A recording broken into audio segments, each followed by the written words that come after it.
most young ladies, she had a list of what she wanted in a guy. All right? She had it written down. And she saw me from across the eating hall on the other side of the table, and she told her friend Holly, that's the man I'm going to marry. And it's like, okay, at that stage in my life, I wasn't really looking for relationships. But we became friends over that weekend. It was great. And the irony of what happened that weekend played out the other day at hospice. Because when I said goodbye to her there at that weekend, I said to her, I didn't think, I mean, those of you that's been on that type of camps, you might never see that person again, So I said to her, you know what, if you get to heaven before me, say how's it to Moses for me. All right? So that was the way I said goodbye to her. And yes, it did turn out at hospice the other day when I said goodbye to her. I said to her, remember to say how's it to Moses for me. So, yeah, and we went our ways, and Esther being Esther, and the staff, especially, it. If there's anybody that can track anybody down and trace a person, she was the best at it. No doubt about it. And now we're talking about a time back then, before cell phones and internet. She managed to find me, and she tracked me down. Okay? So, yeah, she came down, her and Holly, they came down for a week, and in that week, I fell head over heels in love with her. That was it. To give you an idea, our first kiss was the perfect kiss. All right? It was on Margate Pier in the full moon. It wasn't planned, it just happened. So yes, it was absolutely awesome, and that's how we started. And then from there, yes, we've had 26 years of, obviously like everybody else, ups and downs, but we had 26 years of a very good life. Esther gave me 3 beautiful children, and I think that's probably going to be the best way to remember her by, is by the fruits of her life. And that fruit is awesome. Those of you, most of you here, and those online that know my children will testify, and I can say this with pride as a father, I've got 3 of the most incredible kids alive. They are not only God-fearing, loving, self-respecting, and respecting of others. They are awesome kids. I can honestly say I am proud of my kids without a doubt. And yes, that's the fruits of Esther's life. That was probably her biggest accomplishment. And that was what she wanted from when we met. She wanted children. And thank God we had kids when we were young. Thank God we had kids when we were young, because yes, she got to see them grow up. She got to enjoy the best of their lives, and which was absolutely amazing and awesome. Okay, okay. You guys know that once I start talking, I might not stop, and especially on this subject, I could probably carry on talking for days. Esther was my world, and you guys know it. But yes, as life progressed, she also started influencing other people's lives, family members, work colleagues. There's some of you sitting here that know that Esther has made a difference in your life like you cannot know. Heidi and Mark, thank you for being here. From years ago, the difference you made just in your life. The condolences we received, I'm being serious, and it was, wow. It was literally in the thousands. And it was from people we least expected it. Young girls, friends of Marcus, things like that.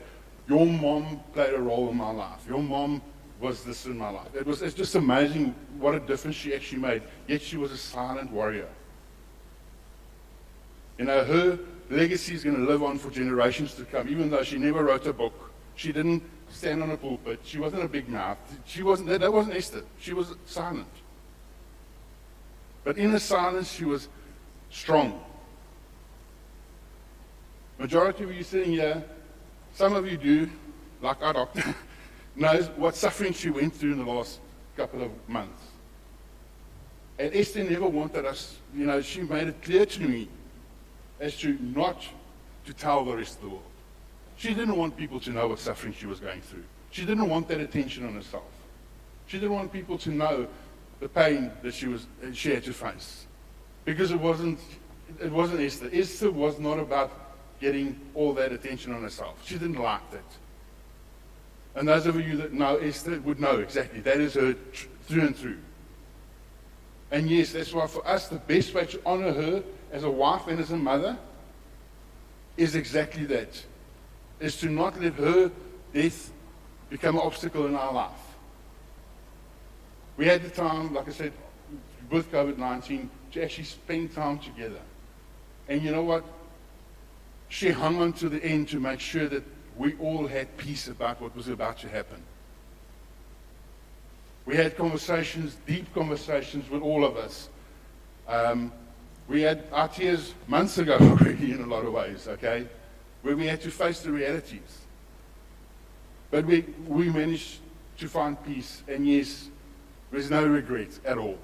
We can say that with confidence. So the greatest thing for us in this hall is that Esther, our mother, our wife, is free of pain. We saw her suffering. We saw her suffering in ways that you cannot even imagine. And today she is with our Father, up in heaven, in His arms, free of pain, at peace. And yes, we're going to continue living out her legacy in that sense, is that we're not going to let our pain ruin or rule our lives. She wants us to carry on with life, make the best of what's ahead. Take life as it is.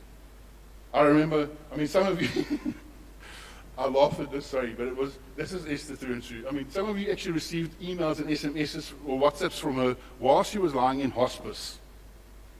Like, okay, it's still trying to help you with your work stuff. That was her. Like, move on. She chased me away from hospice. More than once she said, no, go. The staff need you. Don't worry about me. The staff need you. You must carry on. That was Esther. So we will continue in that and honor her for the person that she was. So yes, I want to close off on this. I want to say, Esther, thank you. Thank you for what you have given us. Thank you for being my life partner, my best friend, and business partner. There's so much that we learned together, so much I learned from you, and for giving me 3 amazing, wonderful children that have stood by me through this in such amazing ways. And yes, thank you to all of you guys for coming. Okay. Over to my son.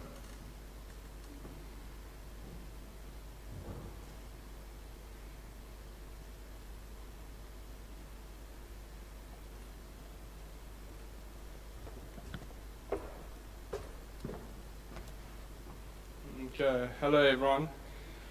Firstly, I just want to apologize to the live stream. I know it's jumping everywhere and we've lost a whole bunch, but we've clicked record, so all of this will be uploaded afterwards, so everyone will get a chance to see everything my dad just spoke about, considering the whole live stream listed, so you'll get to see it. Other than that, so I'm quite a nervous speaker, but I'm excited to speak about my mom. So to start off, my mom was different things to different people. She was a sister, she was a wife, she was a mother, she was a friend, and she was a daughter. But one thing all of us can recognize and relate to my mom was that she was a fighter. And so I thought I'd share with you guys the last battle she fought.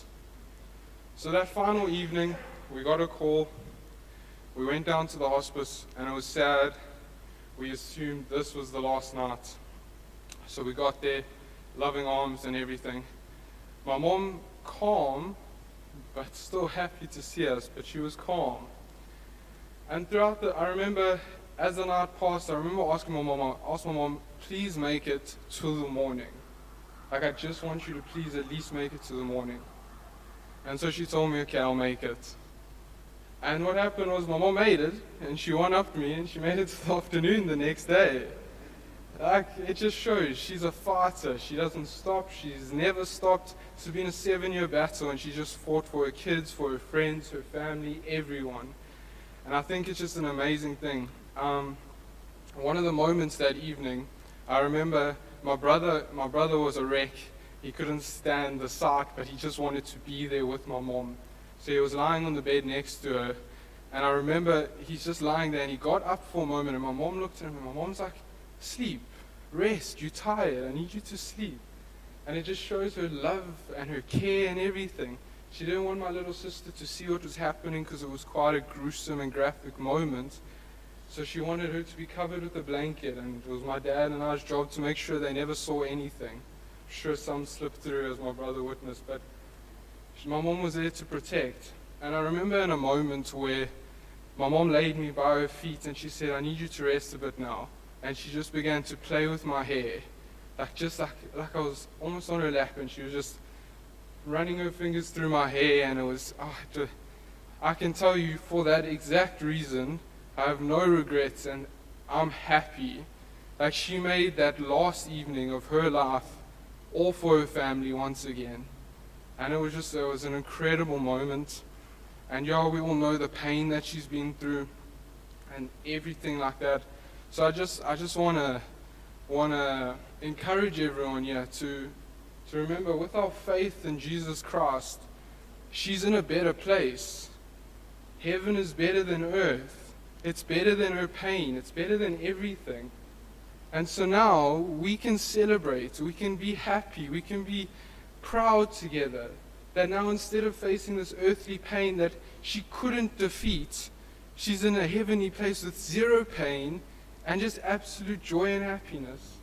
So I just wanted to encourage everyone. Let's try have that fight my mother had.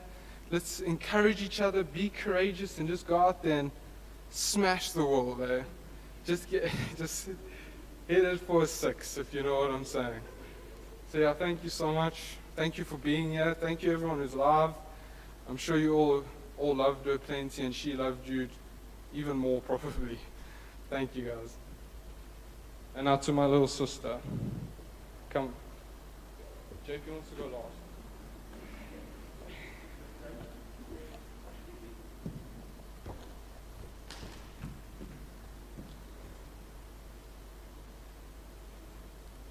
This is scary. I'm a very shy person, so this is nerve-wracking. Hi everyone in the stream.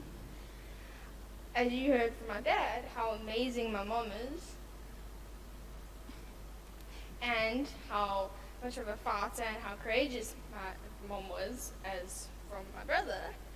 What I want to talk about isn't just about how amazing she was, but mainly about how she gave everyone around her strength. Like, she showed them so much strength, and it was honestly probably the most beautiful thing ever. But I also want to talk about how we can't just mope around and sit in a corner. She would not. Like, honestly, I don't think my mom would want us to sit in a corner. Like, I remember one time I was sad, and I was just like, no, I don't want to do this. And she's like, get up, do it. Just do it. And I did it. And I don't think she would want us to sit around in a corner and just mope about this, but we must move from it. And we've lost our futures with her, and for my dad, his present, but we still have the past. We still have the memories, the journeys, the laughs, the cries, everything involving her. So that's the cool part. And I want to say thank you to everyone here for being there for my mom, and just for being her friend, and for everyone on the stream as well. And yeah, next to JP, Jean-Paul, my brother.